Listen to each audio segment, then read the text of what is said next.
এটাই সেটাই দেখা আমি ভুলটা দেখাবো গাঁজা দেখছেন? গাঁজা না? হ্যাঁ আপনি দেখছেন গন্ধ বেড়ে গেছে অলরেডি।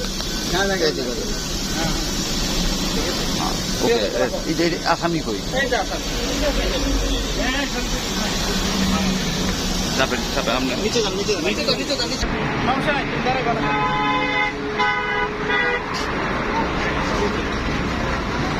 আপনারা দেখতে পাচ্ছেন কুমিল্লা থেকে আসার পথে এক যাত্রী থেকে বেশ কিছু সংখ্যক গাঁজা পেয়েছে, যা কুমিল্লা পুলিশ মাদক অধিদপ্তর নিয়ন্ত্রণ আটক করেছে। আপনার নাম কি ভাই? হ্যাঁ, রিটন। কোথা থেকে আনছেন এগুলো? 14 গ্রাম 14 গ্রাম। এগুলো নিবেন কোথায়? নরসিংদী। আচ্ছা, ওকে, ধন্যবাদ।